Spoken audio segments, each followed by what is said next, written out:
Would you guys like to hear a rocket taking off? Mm-hmm.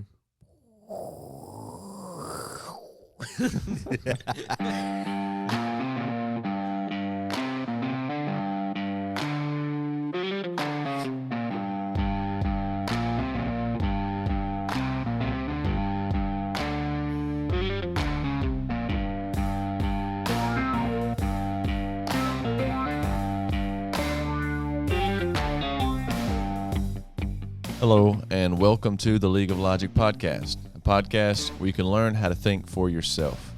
If you'd like to learn more about what we're doing, check out our website at leagueoflogic.com. Inside the website, you will find study tools that will help you understand some of the topics we cover in these conversations. We also have an app available on the App Store and in the Google Play Store. Please, if you haven't already, leave us a rating and review on whatever platform you are using. It would help us out a lot in getting the word out. Also, whether you are listening to the podcast or watching the video on YouTube or Rumble, please subscribe, hit whatever button you got to do to follow, keep up with the channel so you can be notified when we get up new episodes. Thank you for listening to the League of Logic podcast. Now, get ready for a much needed conversation about truth.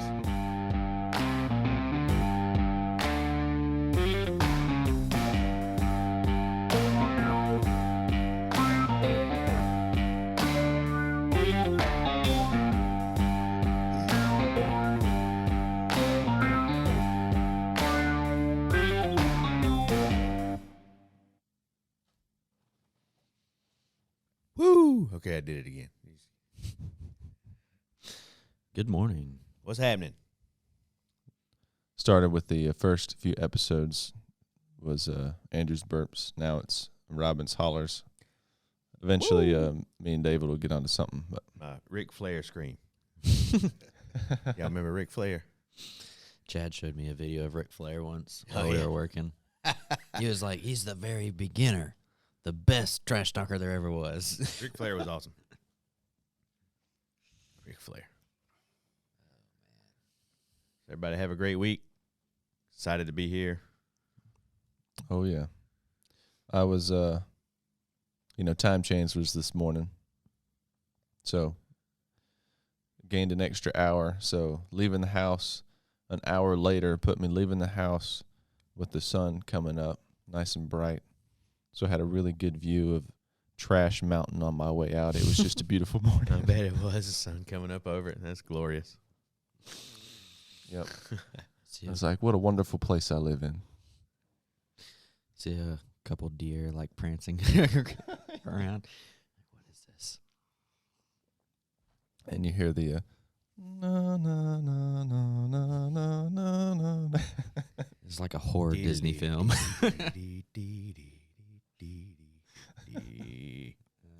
Man. That's great.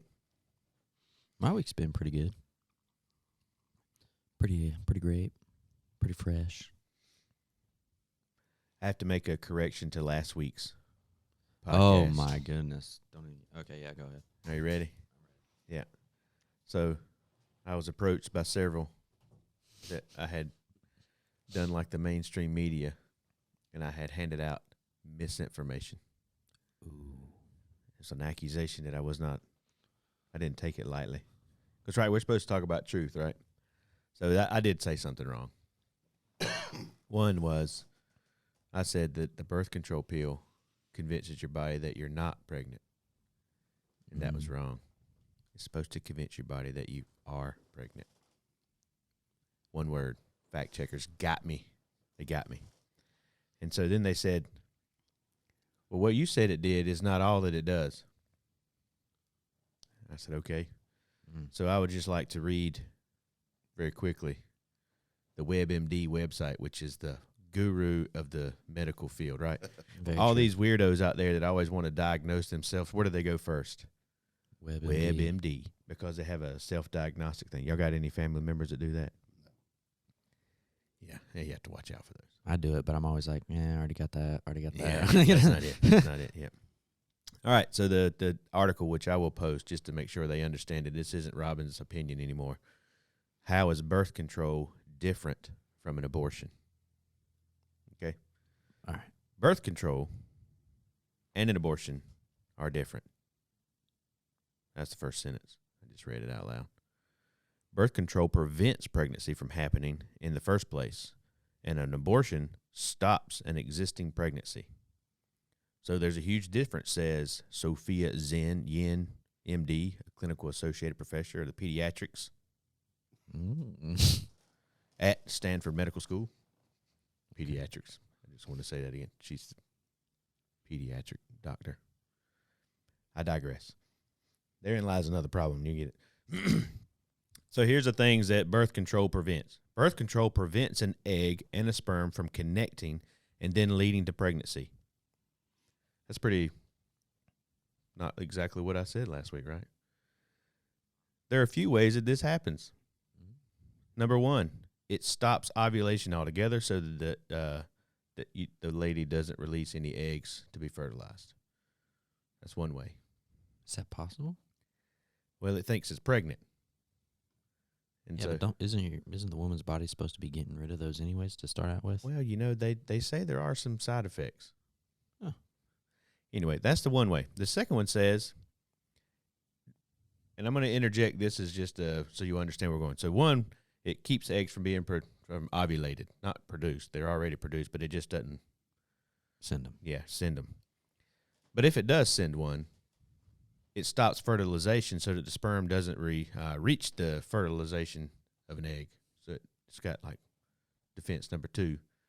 If your body gets past the chemical thing for the hormones and sends an egg and the sperm hits it, it's not going to let it fertilize the egg. But if it does. Okay. So your body has said, I'm not paying attention, I release an egg. It ain't strong enough to stop the sperm from getting to the egg. What it does then is it stops the implantation so that a fertilized egg does not stick to the lining of the uterus. Now, when did conception happen? Whenever the sperm met the egg. I'm just saying.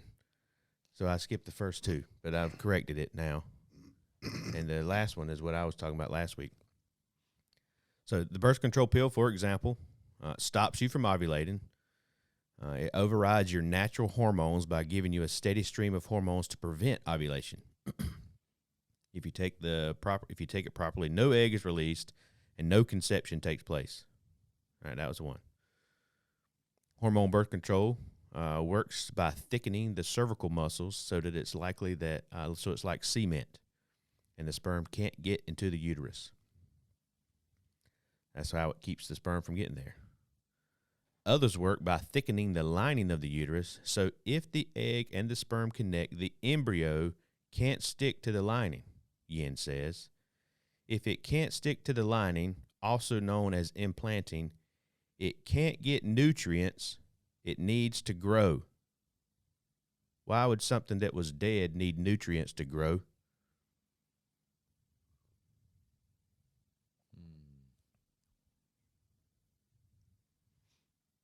It won it. Oh, yeah, okay. I just want to make sure. Yeah, that's the right answer. Anyway, woo! Anyway, so there you have it. So they go through what the difference is in an abortion now if you want to read those, but I'm going to post this up there so you can see it because it's the Guru WebMD and the pediatric doctor Zen Yin, whatever her name is. Yeah. She's an expert.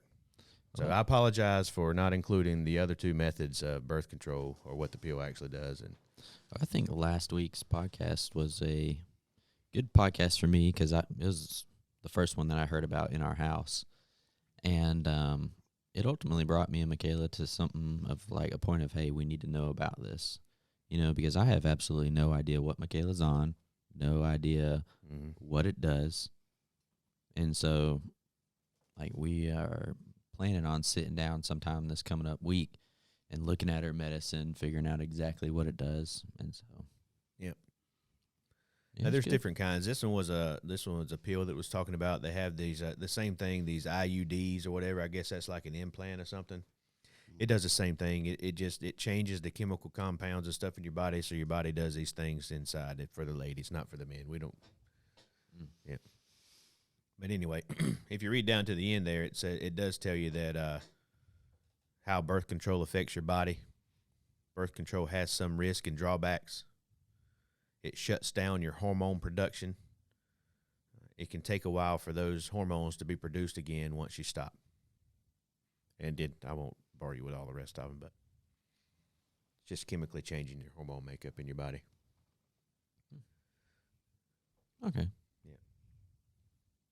Ta-da. I corrected it. I'm sorry. I am. I apologize. I didn't go fully educated. I had it backwards. Now you know. Now we know. It actually makes you think that you are pregnant, not that you're not pregnant. So anyway. I've got something to add that's on the same topic, abortion, but it goes in a different direction. Okay. Actually, that article I mentioned last week, research paper that my wife did, she also covered a little bit about, the economic effect that abortion has, and I thought this was interesting. In 2014, I'm just going to read this. In 2014, 37% of New York pregnancies ended in abortion. In 2011 through 2012, the average cost for an abortion with anesthesia at 10 weeks of gestation was $480. And the cost for abortion at 9 weeks gestation was $504. If we take the cheapest cost for abortion and multiply it by how many abortions there were from 1973 to 2012, that's 40 million abortions. Excuse me. We have spent $19.2 billion of the American taxpayer money. Since then, U.S. Congress has barred the use of federal Medicaid funds to pay for abortions, except for the life-threatening cases, rape and incest. According to Laxofamosity Ministries, 17 states still use public funds to pay for abortions. That gives us the estimation that 14% of all abortions in the United States are paid for with public funds. If abortion had not been legal and we had added the ghost population to the babies that have been aborted since 1973, there's an estimated number of about 123 million people missing from the U.S. due to abortion alone. This means that 1/3 of America's population is missing, which leads us to knowing that there are 1/3 of American consumers missing. When Social Security became the norm, there were 42 people paying for every one drawing out. Today, there are 2 people paying for every one drawing out. This can largely be attributed to abortion and the 60 million people missing. America has been killing the ability to take care of itself from that perspective. Don't worry, they're trying to fix that by allowing illegal immigrants to come in. The only problem is that instead of it only costing $400 for an illegal immigrant, they're going to give them $500,000. There you go. That's so Anyway, funny. I thought that was interesting. That is pretty interesting. Yeah, something I was thinking about on the last comment you made on the last podcast about, the psychological effects of abortion. It just kind of blew my mind because we can always talk about what we know, but what about the things that you don't know? Yeah. I see what you did there. It's hard to talk about those. But Andrew's so limited to his scope and what he's looking at that it is extremely hard to look beyond yourself and all the effects of what it is, of what may happen or what will happen or what could happen. Yeah, I heard somebody talking about that this week. The more you learn and know, the more you realize how much you don't know. Mm-hmm. And that for those who take it right, it helps gain humility as you learn. Yeah. I was watching somebody this week. I don't know if this maybe relate or not, but it was this guy named Andrew Klavan. And he's actually someone who's on the Daily Wire who has like another smaller thing, but he's a pretty philosophical guy, I think. But he said something that was very interesting to me that I really loved. He said, if something doesn't make sense to you, then you need to change.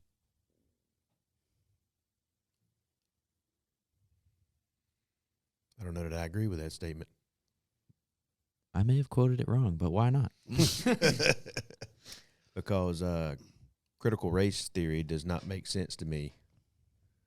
And that does not mean that I need to change so I can accept it, because it is a lie.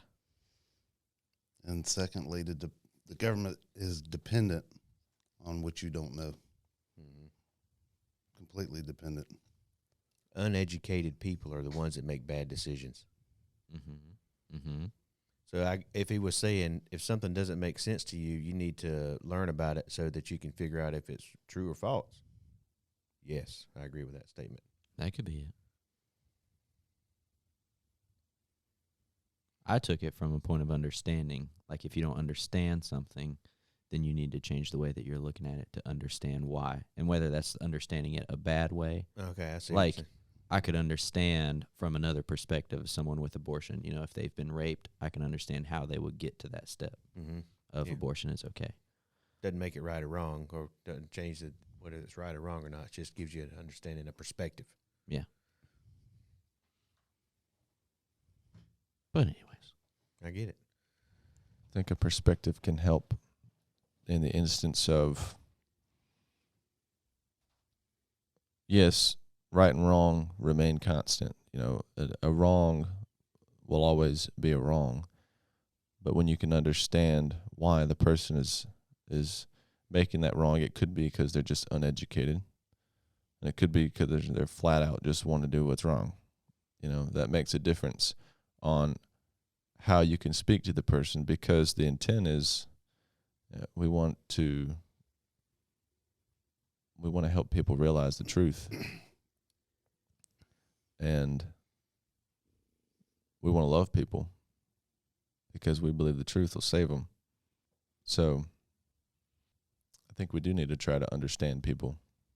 So there's this great big big lie going around now that people are falling into, and they're not taking that time like you're talking about to discover what it is that it means. And it hinges on race.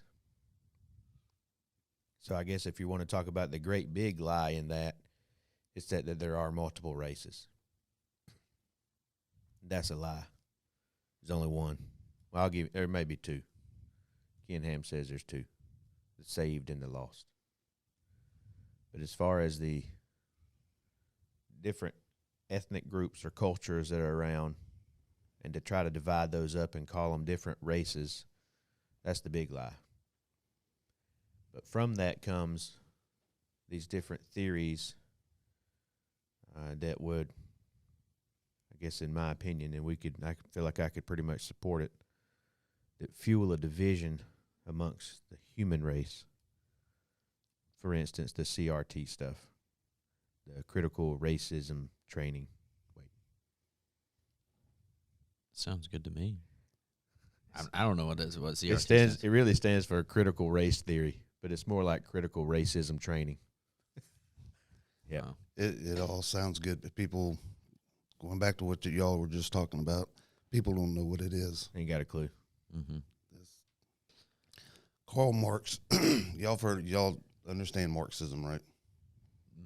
Not a Heard whole of- lot, but Karl Marx come up with an ideology or theory that you could group everybody into two different groups.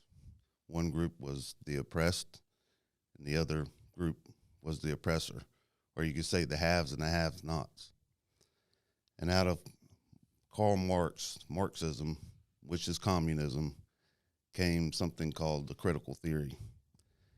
And that's a Marxist-inspired movement in social and political philosophy. It was birthed out of the Frankfurt School.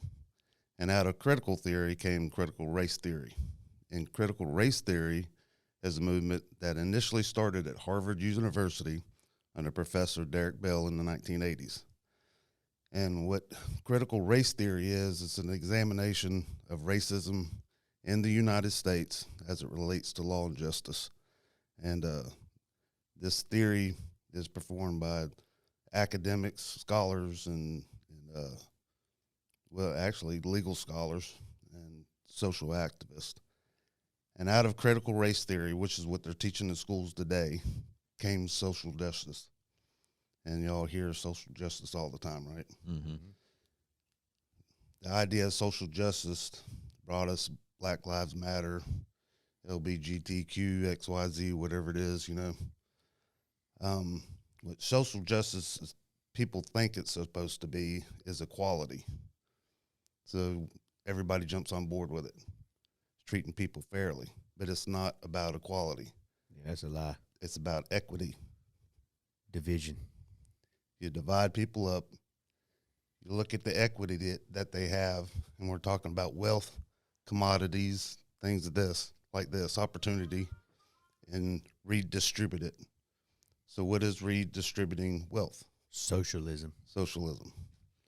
That's the truth about critical race theory and social justice. It's not what most people think it is. So if you ensure there is always a problem, you ensure the need for your product. Yeah, that's it. I went the last trip we went to Brazil. I was down there talking with those people. They're amongst the, the COVID what is it? Panic demum. Sorry, my names. So, and they're all freaking out. So their government is very much socialism, and so I remember talking with the guys, just standing in groups, and fortunately my Portuguese teacher was there, so he was helping me, so they could understand what I was saying. But I told him, I said, one of the ways that your government and my government now is working very hard to control us is through chaos. And because there is such chaos, people get confused. They don't know what to do. And then the government stands up like they're a hero because they're going to fix all your problems. And so then I asked the question, what has your government gotten involved in that it did not destroy? Think about that for the United States. Mm-hmm. Everything the government touches, it ruins.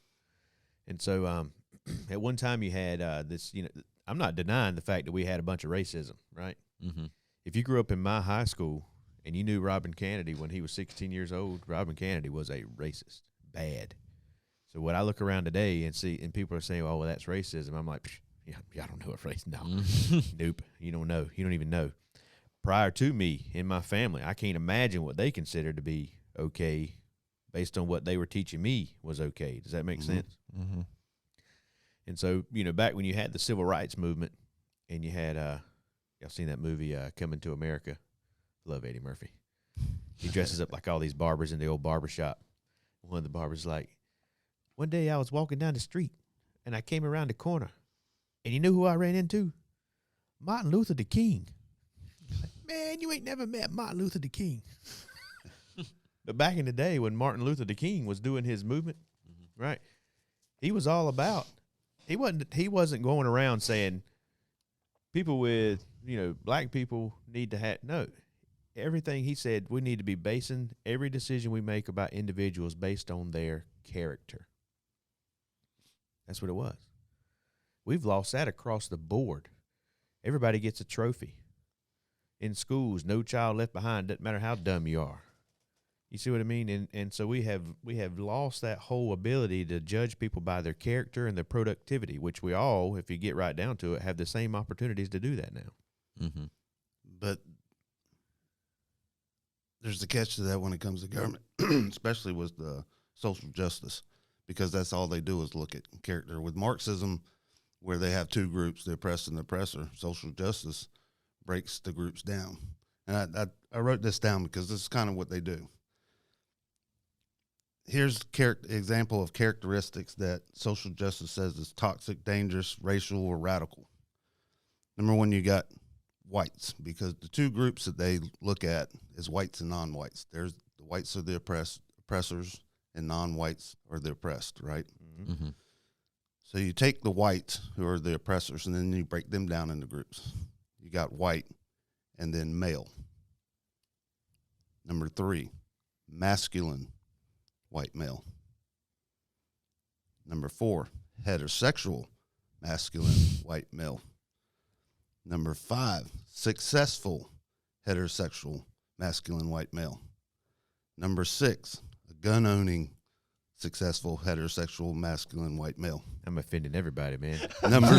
Number seven, Christian Yeah, I knew that one was coming. gun-owning successful heterosexual masculine white male. So if you're any of these, you're radical and a racist. Yeah.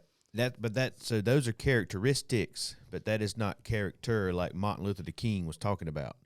Character is honest, integrity, work ethic. You know what I mean? And you're right. This is what the Marxists are doing. They're taking you away from that, and they're trying to let people focus on the characteristics. Well, what color is your skin? Right? Are you a masculine male? Do you believe there is a God? And so they'll divide you up based on those. And those are, really, I mean, let's just be honest. There's a lot of masculine white males that own guns whose character is flawed, right? And so that was a thing that Martin Luther King said was supposed to be, and he's right. He was absolutely right. If we based our decisions about people based on their character, we would go a lot further. As an employer, and you have employees, and you're looking out there amongst the employees, and you're trying to decide, all right, which one of these employees is ready to move up. It should have zero to do with their skin color. It should have zero to do with whether or not they own a gun or don't own a gun. It should have everything to do with character. Do they come to work on time? Do they work hard while they're here? Are they putting into the company? Do they care about it? And these are all characteristics. You know, character, not characteristics of the person. But a lot of it gets twisted. It does. That's when you look at black people. I'm gonna put this in here. I know Brian's like I am. There's a man named Vodi Bakum, and he is like, I don't know if anybody can explain any of this any better than he can. He's fantastic, and he's got a new book called Fault Line. So if you're interested in it out there, you ought to pick that book up. I haven't yet, but I will. But going back to the race thing, I hope I say this right. Your skin color is a pigment called melanin, all right? So if we're looking at equality, a black person has more melanin than a white person does. That's injustice. They got more. They have more. It's not that their skin's any different. They're part of the human race. They just have more pigment. What I'm thinking, what I have running through my head hearing all this is, it seems like in our society, racism is running rampant. We've got to find a solution for this. So let's divide everybody up into categories and different characteristics so we can know who are the worst people so we can try to fix this problem. Yeah. That's what it is. That's how it's done. You nailed it. I like the way Ken Ham says it. He says that there's no such thing as black people. There's no such thing as white people, that everybody is a shade of brown. He's right. I mean, if you hold up a piece of white paper next to me, I'm not white. And if you hold up a piece of black paper against a black person, they're not black. We're all different shades of brown. And so he'll sing Jesus loved the little children, all red and yellow, black and white. He's like, no, man, that's wrong. It should be brown and brown and brown and brown. Yeah. Yeah, that's what it is. It's just a different thing. Martin Luther King, I keep hitting on him, but I like him, right? And he was. We've talked before about different trailblazers in society. There will always be a trailblazer, whether they're blazing the trail for justice and things that are right, or blazing the trail for things that are wrong, like the Marxist people. Always going to be a trailblazer. He was absolutely a trailblazer for civil rights and that people were created equal in the eyes of God, right? That it's just our character that separates us. Some people's character is better than others, and by the way, that's a choice. Your character is a choice that you can make. And so, but him being that type of successful trailblazer, because he did a lot for the darker brown community. Let's say it that way. How about that? He did a lot for them, and to make people realize that it had nothing at all to do with what color his skin was. What made him a trailblazer was his character. And his character just so happened to be based on God's word, where he made his decisions. I think it all goes back to this. You've got, brown, light brown, whites. My body, my choice. Is abortion right, wrong? Is racism right, wrong? It all goes back to moral relativism. Whenever there are decisions of right and wrong, it cannot be made by the individual. It has to be from an outside, consistent, reliable source, it cannot be made by the individual. You cannot have multiple truths, and that's what you'll end up with when the individuals make the call on right and wrong. Mm-hmm. And we have that outside source. We have the originator of right and wrong. We have God's word. Absolutely. We have the source of truth. And I think that's what people need to turn back to understand what's right and wrong. Where do morals come from? How do we build character? How do we be better people? How do we treat our neighbors better? It's all found in God's word. Love thy neighbor as thyself. I tell you who the real discriminators are, though. I'll pick out a group of people. Y'all ready for this? I hope that I offend somebody. It's my goal. But the real discrimination comes from government. Mm-hmm. And the discrimination is against not only different shades of brown people, but against the citizens even. I was reading, I can't remember. There's a lot of stuff happening this week, but about the illegal immigrants that came across. Joe Biden stood up there in front of everybody one day and said, the idea that we're going to give $450,000 to illegal immigrants is garbage. And then they started talking about it again. And so he got asked again. He said, you said yesterday that was garbage. He said, no. I didn't say that the idea was garbage. I was saying the amount of money that we're going to give them is garbage. And so the guy was like, oh, so you're not saying you're not going to give money. You just don't know how much yet. He said, yeah, I have no idea how much money we're going to give them. But if they come across the border illegally and they get separated from their children, then they should get reparations for that. And all I could think to myself was, man, if I fly outside the country and I want to get back in the country, I'm a citizen. If I don't have this stupid vaccine card you're talking about, then I got to go get a COVID test. And let me get on the plane and try not to wear my mask because I got natural immunity. I mean, I'm going to end up in jail. I'm a citizen. All I want to do is go home. And here you got these yahoos that know for what our rules are, and that's why they're coming illegally. Because right, otherwise, if they were following the rules, if their character was decent, they'd come in the right way. There is a door, right? We're not saying don't show up. We're saying just come in the right way. But they're like Dora the Explorer, man. They're crossing the river every episode. She crosses the river. Same thing happening now, right? That guy was a racist, by the way. The guy who wrote Dora the Explorer. Every episode, she's crossing the river. What? I'm going to keep pushing this. That whole idea of paying these illegal aliens if they get separated from their kids, that's based on social justice. It is. Again, that's in critical race theory being taught in schools is so that we accept it. So what are we teaching our kids? Yeah, Dora the Explorer. That guy's a racist, man. Yeah, I know. I could go on about Dora the Explorer. Have y'all watched it? I've got a little girl, so we watch Dora the Explorer. So that ain't right, little baby. What ain't right? She's crossing the river. I have no idea what y'all are talking about. Dora the Explorer is a cartoon that someone wrote. It's a little Hispanic girl who has a backpack and a monkey. And a map. And a monkey? And a purple monkey. He has boots, and his name is Boots. His name is Boots. Yeah. Every episode in Dora the Explorer, somewhere along that episode, if it ain't all of them, it's real close. Dora crosses a river. The Rio Grande. I don't know if it's the Rio or not, but anyway, I know it's just ridiculous. It's just my brain. I think, man, that guy, he's either virtue signaling, yeah, come on, cross the river, or he's a racist. But anyway, see, it's the government is a great big oppressor. The government is a great big discriminator. The government is racist. In the fact that they're, you got all these Marxist people. They've come up with this CRT and what's it called? Systemic racism. Is that it?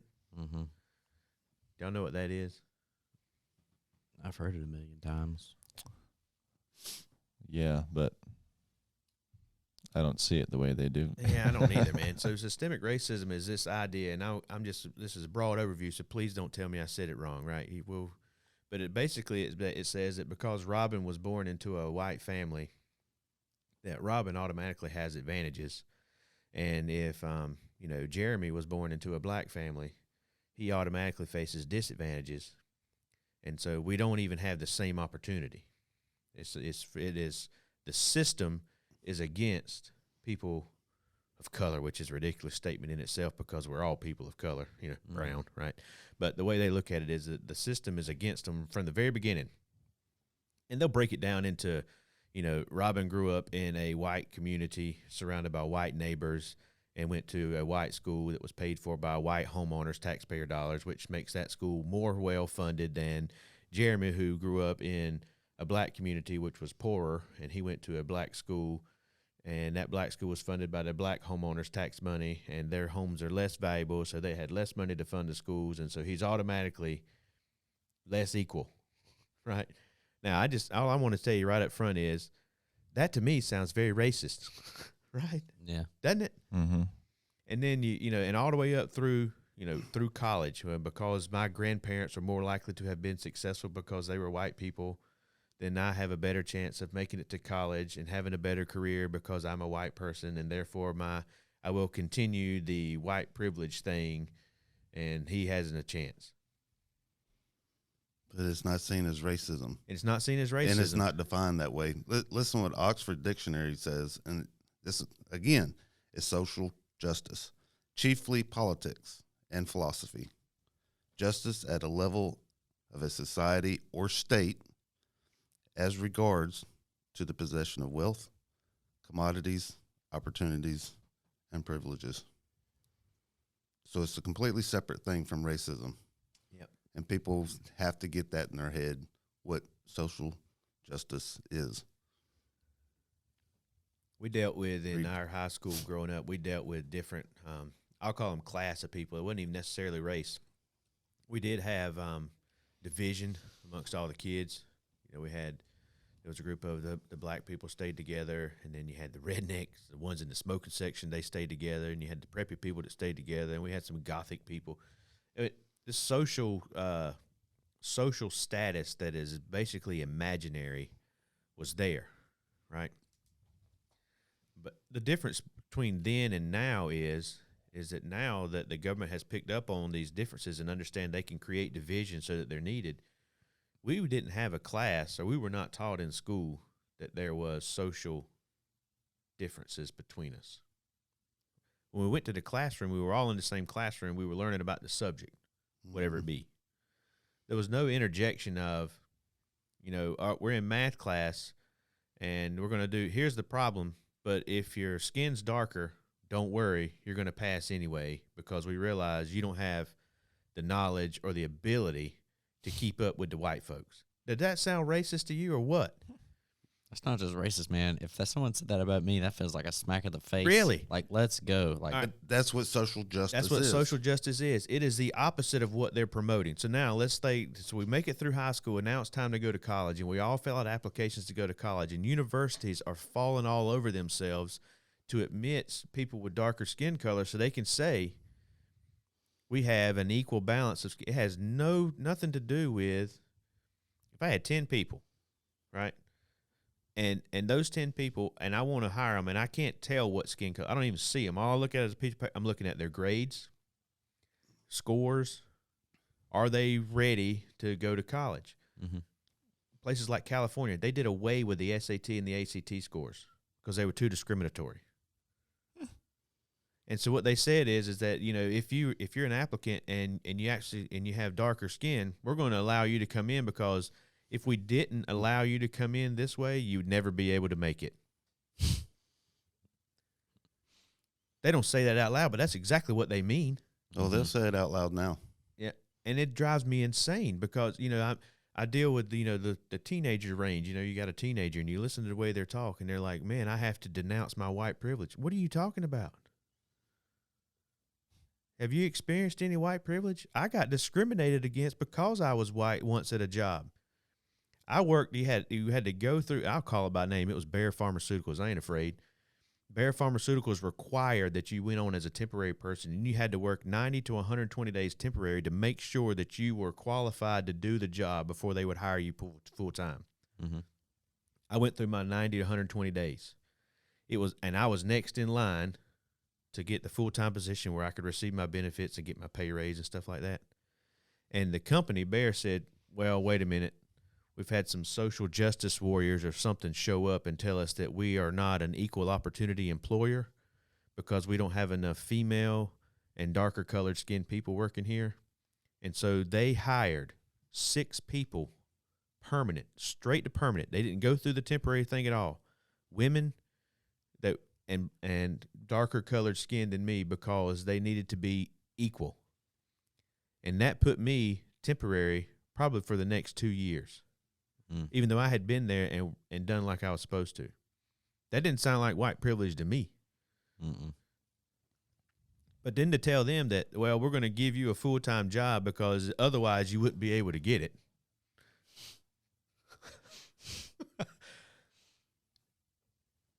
It's not equal. This is what Martin Luther King was talking about. Mm-hmm. It's all about your character. It's not about your skin color. And just as soon as, it doesn't matter if you're doing it in the name of being great, but just as soon as you start giving privileges or taking away privileges to people based on a skin color, you're discriminating. There's no way around it. Or where they came from or how much they have. Exactly. And why? Why is that? Marxist. I mean, why is it important? We don't look at that.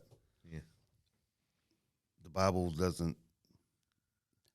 If you go by what they say in critical race theory and social justice, the Bible isn't just, because we have the parable of the talents in Matthew. Yep. Right? So are we supposed to go along with this or be? I mean, because God demands that Christians be just. Yep. Right? And in Michael 6:8, because he's the just God. So how do we deal with this as Christians? Because it's really hard right now. I mean, because immediately you're labeled a racist and a fascist and everything else. It's I had a client once. Actually, I have them all the time, actually, but this particular one, it was an interracial couple, if you want to call it that. There's no such thing, but again, that's what the world has defined it as. It was an interracial couple, and it was right about the time you had this whole George Floyd thing. Do you remember when they had that march through downtown Smithfield? Do you remember that? I mean, it wasn't that long ago. I wasn't here for that one. Yeah, it was ridiculous. Anyway, so and the lady who was a lighter colored person said that she was going to go to the protest, the peaceful. She said, but she was a very nice person. She said, but I'm going to the peaceful one, not the violent one, because the violent one's bad, and I'm going to protest racism. And I said, how much racism do you guys actually experience on a day-to-day basis? And she was like, well, what do you mean? I said, well, I had met her at McDonald's to pick up a due diligence check. And I said, well, you guys were just inside McDonald's. Did someone spit on your shoes because your kids were mixed? She said, well, no. I said, did you spit on anybody's shoes while you were in there? She said, no. I said, well, were you the only white person in McDonald's? She said, no. I said, oh, so you didn't experience any in there? She said, no. I said, do you ever go to we're across the street's Food Line. I said, you ever go to the grocery store over there? She said, yeah, all the time. I said, when you're in the grocery store, does anybody ever spit on your shoes? She said, what are you trying to say? I said, I'm trying to tell you, you don't even experience racism, yet you're going to go protest something that's not there. What you're doing is fueling an idea that shouldn't even exist. Mm-hmm. That's how you deal with it. That's how you deal with it. And then I explained to her, one blood. We're all one blood. That's what Jesus said, right? If it did exist, Denzel Washington, Samuel L. Jackson wouldn't be so successful in the movies. That's right. And Obama wouldn't have been president. Exactly. Mm-hmm. In the NFL, man. And the NFL. I don't have anything to do with the NFL anymore. A lot of these guys that are kneeling for the flag came out of poverty. Athletics got them where they are. They're now millionaires, educated, will have jobs afterwards. Yet they kneel to the flag and tell all these kids that are of color, you'll never be where I am. You don't have a chance. This is a bad country. You're doomed. Yeah. Why? Man, Why do they do that? it's virtue signaling. They should be to stand up and say, look, we live in America. You can be me. Well, that's what's happening amongst the schools right now, and that's why what happened in Virginia happened in Virginia. That's why that was a full sweep across all the high officials, the governor, the lieutenant governor, and the AG. I was waiting for that. Thank you. Yep, that's what happened. Is that the parents, the white in quotation marks, air quotes, the white parents and the black parents realized that this critical race theory was nonsense, and they began showing up to board meetings, school board meetings, and when they started showing up to school board meetings, then that's when the Biden folks sent the FBI down there. One of them, by the way, was about a daddy whose daughter was raped by a dude in a skirt in the girls' bathroom, which is a totally another topic. And you want to talk about that guy got arrested because he went to the school board meeting and asked them to stop allowing boys in the girls' bathroom. Why do we have to do that? And he got arrested because they said he was being violent. And all I could think to myself was, you let a dude in a skirt rape my little girl in the bathroom. You ain't seen violence. Exactly. You know what I'm saying? A school board meeting? Psh, yeah. Nah. Something's blowing up. You know what I mean? Yeah. That dude's going to be strung up. I'm sorry. I'll get in too much of Robin's brain. Next thing you know, police be knocking on the door thinking I'm a psychopath. But so you had this critical race theory, and all the parents show up, and they start protesting it. We don't want people teaching our kids that there's a difference between the races. My daughter is 7 years old. She ain't got a clue, man. It don't make no difference to her what color your skin is. She's going to be your friend. Mm-hmm. And that's what kids should do. But yet they have started indoctrinating them in this thing, and the parents couldn't take it, so they start showing up. Well, they realized from these officials that, this ain't going to work, and so it was a complete sweep across the state. And I think that the critical race theory being in the public school system is actually waking up a lot of parents. And you know what caused it? This is where COVIG backfires on the libturds. When they sent everybody home and made them do online courses because they're all supposed to be very afraid, you had teachers teaching kids online through cameras on computers, and you required parents to help younger kids exchange papers. Mm-hmm. And parents started listening to what was going on in the school systems. And they were like, what in the heck is all of that? And so then, this is not a lie. I'm not even making this up. During that time period, teachers started sending home forms for parents to sign that said, we will not eavesdrop on the classes that my children are in. They sent those forms home. And the parents like, what are you talking about? And they finally started to wake up. Now, this is what I hope happens with the League of Logic as a whole. Whenever we give a little bit of truth and it jolts you just enough to make you say, wait a minute. That's it. There it is. You know what I mean? And that's what happened to the parents. They heard one class where the guy was like, and white people are bad, and black people don't stand a chance because the white people are keeping them down. And the parents like, ho, wait a second. That don't make no sense. And it started this whole revolution against CRT. So what did they say? We're not even teaching it. It's not real. It's not there. There's no such thing as critical race theory until someone went to Amazon, type in critical race theory, and look, what do you know? There's books. Yeah. How did that happen if it's not real? They'll never figure out how to find it. Yeah, they'll never figure it out. But as a result, in Virginia, we have Winsome Sears. Man, she's awesome. And she is fantastic. And she's going to speak out, and hopefully she opens some eyes. Yep. You got some notes there, man. What you got?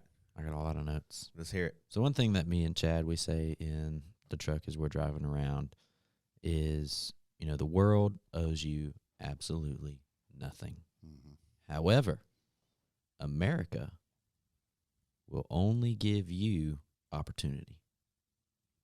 You don't get opportunity in other countries. Very rarely do you find that. But America will only give you opportunity, but the world doesn't owe you anything at the end of the day.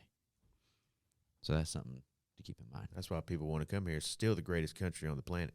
Mm-hmm. Mm-hmm. You can be whatever you want to be.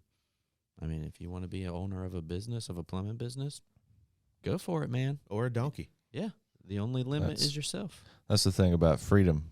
we live in a country that is equal opportunity, but it's not equal outcome. Mm-hmm. You get what you put into it. Character.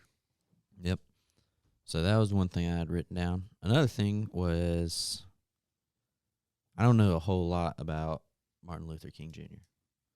I'm not very educated on him, but I do know, like, I find it interesting the way that he changed things. You know, Martin Luther King, he did protest a little bit, but he didn't run around and tear down statues and destroy buildings and destroy windows and catch things on fire and all that stuff. You know, he had good character.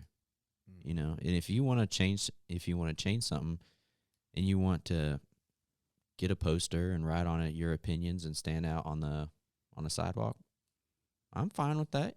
You know, you can go stand out. I don't think you're going to be super effective, but you can go stand out there on the sidewalk and voice your opinions that way. Or you can start getting involved in school board meetings and start to change those things away. You know, maybe a Christian could run for a political office, start changing things that way. I mean, if you want to really change something, there's an order that you can do to actually be effective. And Martin Luther King Jr. was a man of character, and that's the order that he went, and we're still talking about him today. And then one other thing that we talk about sometimes with people that we do plumbing with is everybody always screams, like, America's the worst place in the world. They're so segregated, and they hate all of the gay people and all this.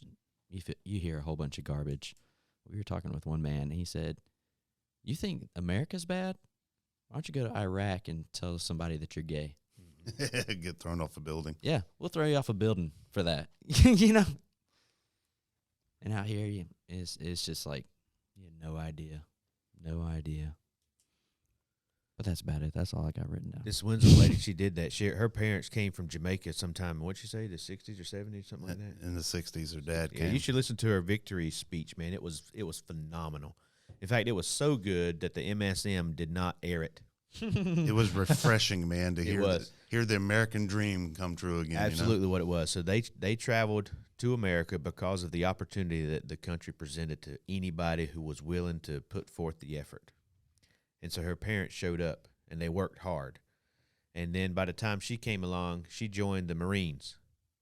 And she said it this way. I thought this was, I mean, I got chills, I know, but that's because I'm a patriot dude and I hate the government. I like patriots. I like, you know, she said, "I joined the Marine Corps while I was still a Jamaican. I hadn't even finished her citizenship stuff. And the reason I did is because I love this country so much, I was willing to die for what it meant." I was like, wow. That choked me up too, man. I was like, that's what I'm talking about. Yep. Yeah. That's what we missed. Yep. Yep. I watched a video and I sent it to my brother. This was, I think it was in July, around July 4th, and it was this video of these different people talking about independence, and the people that were not citizens were the ones talking like that, saying I love this country. I mean, what it stands for and freedom, and I can't believe there's people burning the flag. That's ridiculous. And like what you said, you know, they would die for this country and for what it stands Absolutely. for. And then the ones that are born here who have fallen susceptible to the lie of this social injustice, this Marxist-based stuff, this Black Lives Matter junk, you know what I mean? They're so spoiled, they don't even realize that the reason they can run around and be a bunch of doofuses is because they live in a wonderful country that allows opportunity and freedom. Exactly. They don't even realize that. Mm-hmm. I hate America. I'm going to burn the flag. You realize if you try that somewhere else, Mm-hmm. yeah, you're going to die. Yeah. And not in a fun way Not either. in a fun way either. Yeah, why are you burning? Let me just throw you right on top of it, you know, or something. That guy he was talking with me and Chad, and he was like, you know, we always say, like, stoning somebody as a, you know, just as a passive thing. He said stoning somebody is a gruesome experience. Yeah. But I always like watching the videos on YouTube of where some guy walks around on, like, normally in California on a boardwalk, and he's like, name as many Avengers as you can think of. And I love Marvel, so I could do a lot of Avengers. You know, you got Thor, Captain America, Hulk, you know, all the above. And then after they get done, most people name at least like 6. And they're like, name how many presidents you can. Oh, well, there's Trump. George Washington, was he one of them? I mean, Yeah. most people don't even know what America stands for I ain't anymore. got a clue. Some people can't even point to it on a map. A map of the world, you're like, where are you right now? They're like, they point here and they're in Russia. Yeah. It's like, what in the world? It's terrible. Those are funny to watch, though. I like those. I got a couple different videos I'll post in the show notes underneath. There's a guy who goes to one of the school board meetings. He's a darker skinned guy than us. And he's like, man, I got 2 medical degrees. And there's a room. I mean, the funny part about it was, to me, was like there's a room full of white people in there. They're all protesting with the school board about this critical race theory. But, you know, white people are scared, so they let the black people say what the truth is because they might be racist if they say it, which drives me nuts. The truth is the truth. It don't matter what color your skin is, by the way. Mm-hmm. And if you're waiting for Robin to, you know, tiptoe around it, you're waiting for the wrong person because I'm just going to tell you what the truth is. So this guy stands up and says, I got 2 medical degrees, and I got a whole crew of people working underneath me look just like all y'all. I was like, that is awesome right there. That's what I'm talking about. He said, and I can't stand the fact that you're trying to tell my daughter that because the color of her skin that she's already an underdog. She is not. Mm. Yeah. Also, I got one that I'll post. It is phenomenal. It is, you know, you ever watch Ben Shapiro? Yeah, I love Which, that by the guy. way, he's not a white dude. He's a Jew, right? Nobody likes the Jews. And so Ben Shapiro, they have the critical race theory cartoon video that was made. It was real popular. It was an explanation for people of the world to understand what it was. By the way, if you got to have a video about what it is, I'm just saying. So he's like, he plays the video for a little bit, and he's like, okay, you know, that's a great assumption they made there. And then he smushes it, man. It's phenomenal. Steven Crowder, he's actually a Canadian. Yeah. Yep, I like Steven Crowder. He's pretty good, actually. I love Steven Crowder. Just because he sits down with people and talks with them. If they're bold enough to actually sit down at a table and talk with them. I like it on his podcast. He's always got his shoulder holster on and all his guns all over the place. You ever watch his podcast? No, I've never watched it's it. great. It's so fun. Well, what else you got? That's all I got, man. There's only one blood, man. One race. Mm-hmm. Yeah. When I had the gun shop, and I didn't think about it at the time, but we used to fill out the 4473 forms. Anytime you purchase a firearm, you got to fill out the 4473, right? It's your information, so it can be recorded with the ATF. And on there, it asks you what your race is. And I'll never forget, I had a dude walk in one time. It only happened to this one guy. And if it's like long guns and they don't have a permit, then what you have to do is you have to call the NICS operation system, and you read off the information the guy wrote on his form, and they do a background check, you know, right there on the spot because he doesn't have a permit. It's only for like shotguns and rifles. And so I'm calling it in. I hadn't even paid attention. And they asked what his race was, and he had checked every single box on there. Black, white, Asian, Hispanic, Latino. I mean, he just checked them all. And then he wrote, I have no idea. I won't tell you what he wrote after that, but it had something to do with how promiscuous his family was. And he used some profanity. You know what I'm saying? And I'm like on the phone, and they were like, what's the race? And I'm like, hold on a minute. I was trying to figure out what to say. I said, do you want me to read the other line, or should I just tell you he checked everything? They were like, what do you mean he checked everything? I was like, yeah, he checked it all. Why did he check it all? I was like, man, are you really going to make me read this to you? I had to read it to him. Anyway, wouldn't it be awesome, though, next time you had to go to the doctor's office or anywhere when you had to fill out a form and it got down to the part where it said what race you are, if you just put Adam? That'd be pretty cool. That'd be awesome. Because we all came from, there's only one person. God created the world.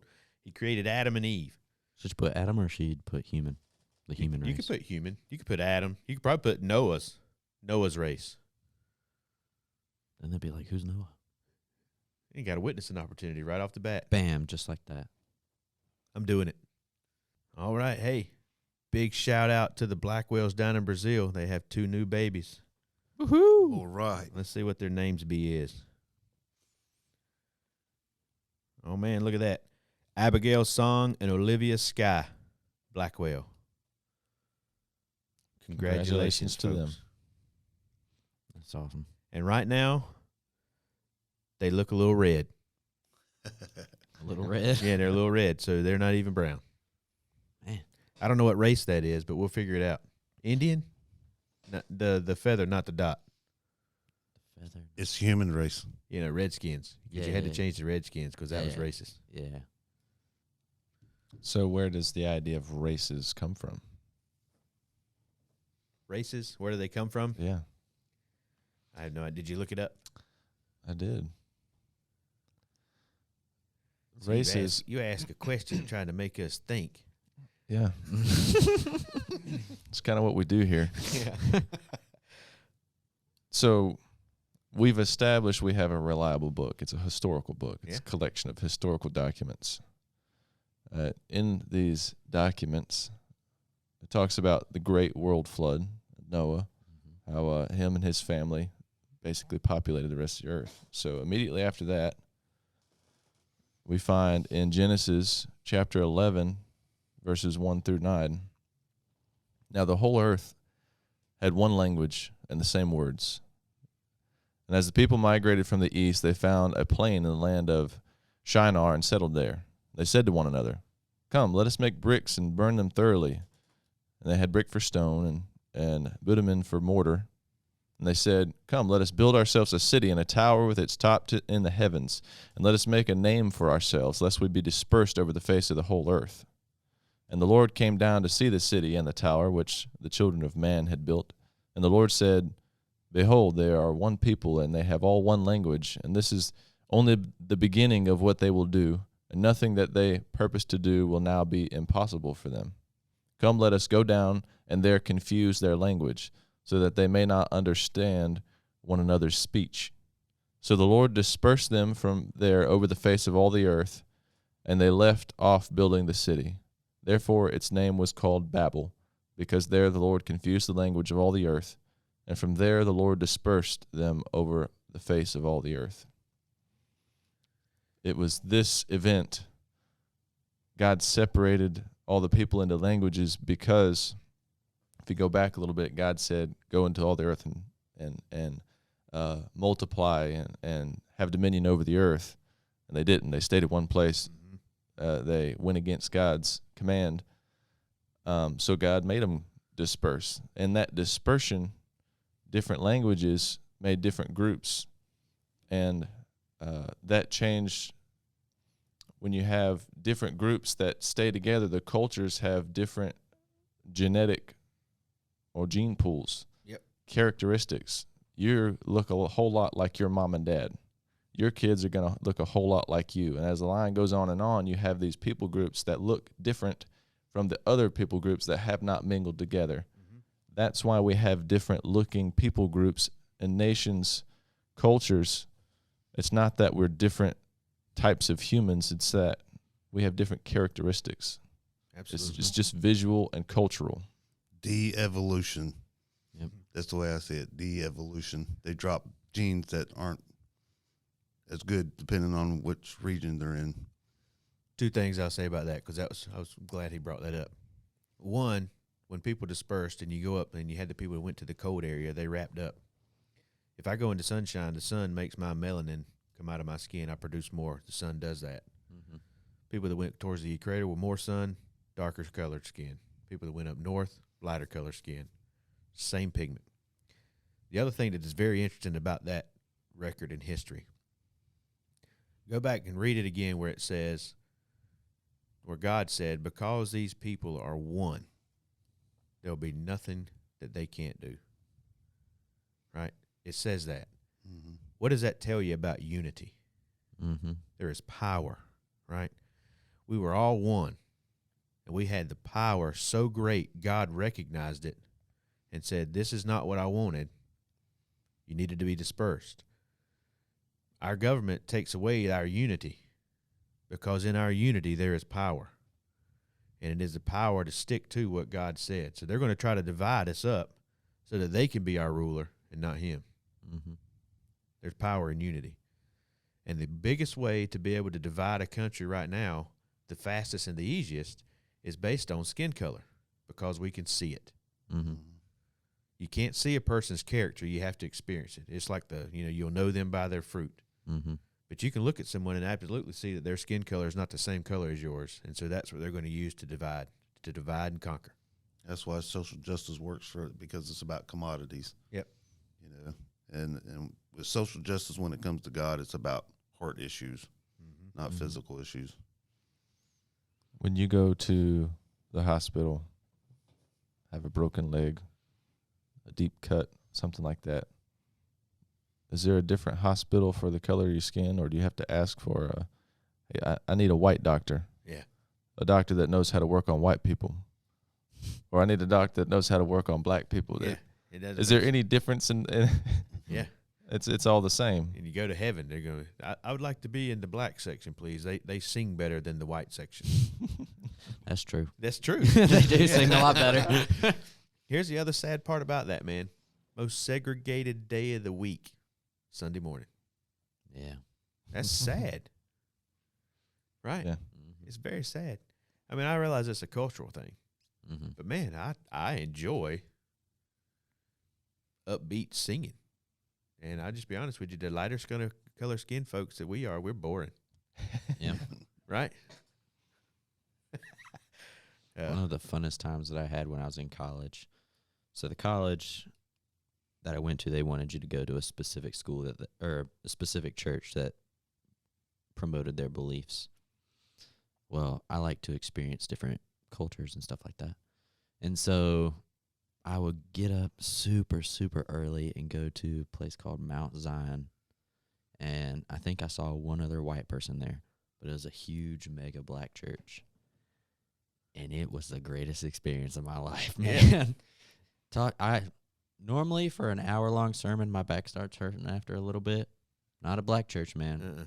You stand up, you start clapping whenever the preacher's on, when you sit down whenever he takes a breath, and then once he starts again, you stand up, start clapping again, start dancing. It's just like, it was super great. Love that. I used to, before I would get up and go to West Calvary over there, I would, there was a guy that came on the TV. His name was Craig Olive. His church was called Fresh Manna. Man, that dude was awesome. Got some fresh manna. He would start off, it would be like real slow. He'd be starting off, welcome everybody today. But by the end of the service, they had the drums going, they're just, every time he says something, the guy on the drum, he hits a drum roll or something. It was great, man. I was like, You walk out of those services, you're like, woo! yeah. That was great. Yeah. I loved it. Awesome. Oh, man. Division. Yeah. It's a sad, sad state. There's power in unity, and we're all one race. It's only one blood, man. One blood, one nation. Paul even wrote about that somewhere. I think Charles Darwin, he was the one that presented the idea of racism. Charles Darwin was a big driver of racism. Yeah, he was a huge driver of it, and I think it's hilarious that evolution is taught in school systems. Mm-hmm. Big old racist. People are funny. They just don't think. We need to be thinkers. We need to be thinkers, yeah.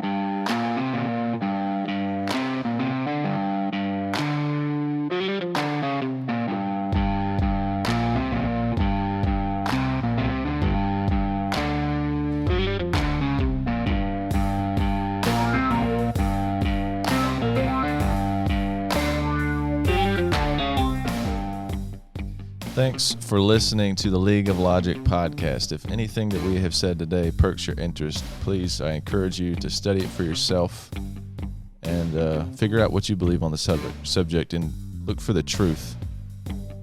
If you haven't already, please leave us a rating and review on whatever platform you're following, whether it's in the podcast or on Rumble or YouTube. Please subscribe, follow, whatever button you got to push. You go a long way in getting the word out. Also, we do have a store now. We have some merchandise. If you're looking at the video, we've got our These shirts are nice. nice shirts on. Check that out. Except for Andrew. Thanks again for listening, and we'll look forward to you tuning in on the next episode. Woo!